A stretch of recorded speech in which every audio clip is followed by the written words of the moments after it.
and equipments for them has hired veteran Democratic lobbyist Tony Podesta. The China tech manufacturer is highlighting Podesta's longstanding relationship with President Joe Biden in its announcement. Critics say the biggest name in Washington is likely going to be used to neuter U.S. foreign policy against China. The hiring comes as high-ranking U.S. officials wrapped up what were called tense talks with the Chinese bureaucrats. Joining us tonight, SHEENA GREITENS, associate professor at the Lyndon B. Johnson School of Public Affairs at the University of Texas in Austin, and her research focuses on China's security strategy and implications for the world. SHEENA, we appreciate you making the time for us. Huawei hired Tony Podesta, but it seems as though you might as well have written the headline, "The Chinese Communist Party hired Tony Podesta." Yeah, this is something that that has raised a lot of eyebrows in D.C. and around the country. There's a pretty long history of people leaving the U.S. government and then accepting money to lobby for foreign governments, or in this case, for a company that's very closely affiliated with the foreign government, in this case, the People's Republic of China and the Chinese Communist Party. Now, often you're supposed to disclose that activity under something called the Foreign Agents Registration Act. And that act is actually really important because it makes the scale of lobbying by foreign actors visible so that all of us can have an informed public conversation and know who's trying to influence our government for what purposes. And so to give you an example of this, recently the United States government decided that Chinese state media had to register as a foreign mission. And this was actually one of the things that the PRC, the Chinese government, just objected to in Tianjin in the meeting with Deputy Secretary Sherman.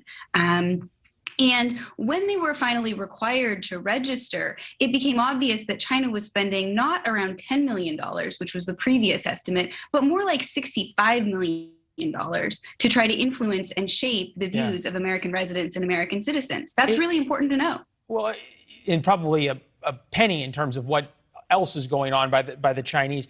You mentioned this meeting between Wendy Sherman and some U.S. diplomats. This happened in China, and the Chinese presented a long list of grievances, an impressive list of grievances, you might say, that they had with the United States.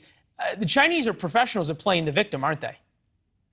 Well, there's a long history of the Chinese Communist Party really using what it calls foreign humiliation or foreign exploitation as justification for the CCP's attempt at legitimizing itself and actually justifying the CCP's hold on power. That's something that goes all the way back to the CCP's narratives from the founding of the PRC in 1949. This is their playbook.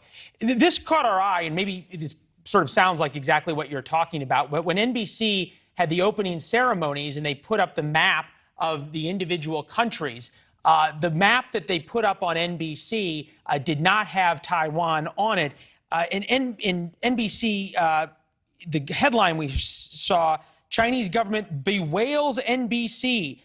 Without Taiwan, it hurt the emotions of the Chinese people. How tragic. Yeah, again, that's a talking point that has been around for literally decades. I put up examples of this rhetoric, this exact phrase, hurting the feelings of the Chinese people, in my undergrad classes, and the list gets so long that some of my students start chuckling. Objecting to maps is actually pretty par for the course, especially a map that doesn't include Taiwan.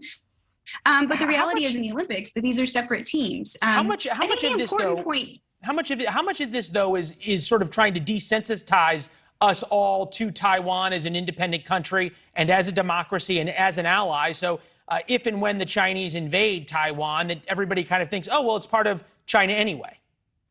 I think it's absolutely an attempt to try to narrow the international space that Taiwan has.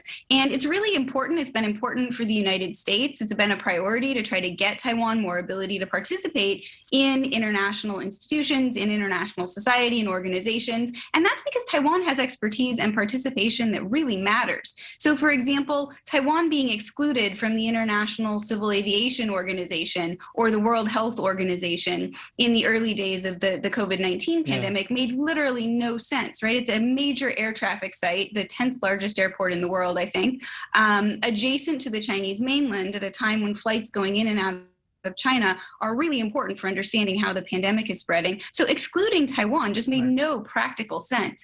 And that the United States and other like-minded democracies and allies really need to continue to advocate for Taiwan's participation, because it's a matter of health and safety and security, not just for Taiwan, not just for the United States, but actually for the whole world at that point. And COVID-19 is a great example of that. It doesn't seem as though you can count on U.S. companies to stand up for Taiwan. A number of them, the airlines in particular, have caved to the Chinese and caved to Beijing on these issues. SHEENA, appreciate it very much. Thank